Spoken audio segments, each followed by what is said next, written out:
Make in India का symbol शेर आया और छा गया।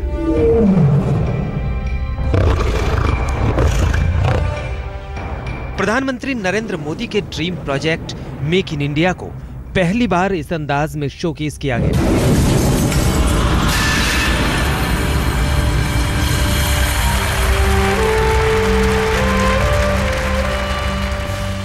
प्रधानमंत्री ने इसके लिए दुनिया के सबसे बड़े औद्योगिक मेले को चुना, जहां दुनिया सिमटी हुई है। दुनिया भर के औद्योगिक घराने यहां हिस्सा ले रहे हैं। बड़े बड़े सीईओज यहां शिरकत कर रहे हैं।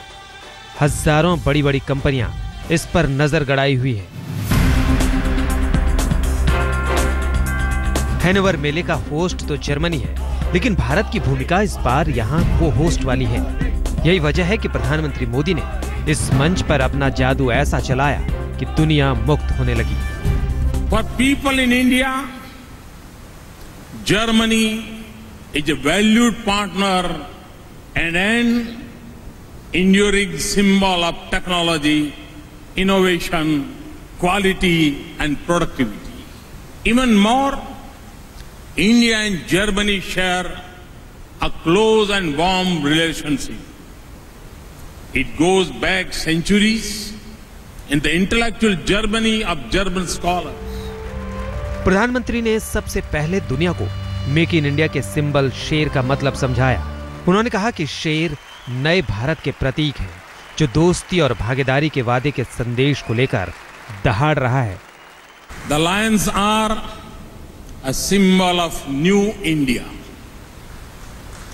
They roar, but with a message of friendship and a promise of partnership from 1.25 billion people of India.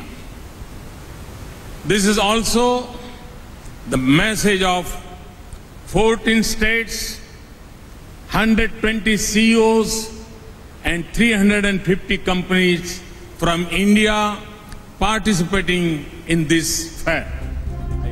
प्रधानमंत्री ने मेक इन इंडिया की आड़ में ब्रांड इंडिया की नई तस्वीर पेश की। उन्होंने साफ किया कि मेक इन इंडिया कोई नारा या ब्रांड नहीं, बल्कि एक राष्ट्रीय आंदोलन है।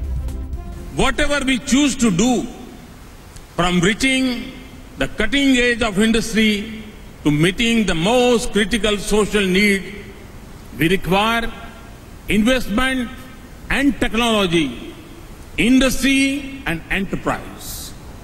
That is why, for me, Make in India is not a brand, nor is it simply a slogan.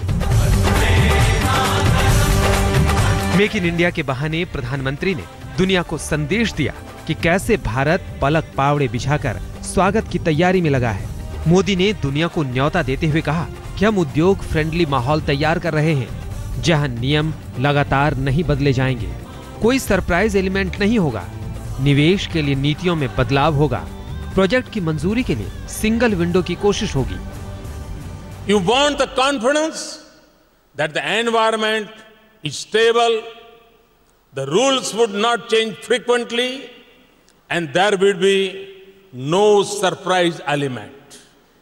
So, we have moved with speed, resolve and boldness to fulfill our pledge. We are creating a stable economic environment that inspires confidence at home and abroad. And the threats of प्रधानमंत्री ने साफ किया कि भारत की प्राथमिकताओं में आर्थिक विकास, रोजगार, वर्ल्ड क्लास औद्योगिक माहौल बनाना, पर्यावरण की रक्षा करना और लोगों के जीवन में सुधार लाना जैसे मुद्दे सबसे ऊपर हैं। We want to accelerate economic growth and create jobs for our youth. We want to build world-class industry and infrastructure. We want to transform our cities and villages, clean up our environment, and improve the quality of life. So let me invite you. प्रधानमंत्री ने एक बार फिर युवा शक्ति का जिक्र किया और कहा कि भारत में 80 करोड़ आबादी युवाओं की है जो काफी स्किलफुल है और दुनिया बदलने का मादा रखते हैं। आज तक ब्यूरो।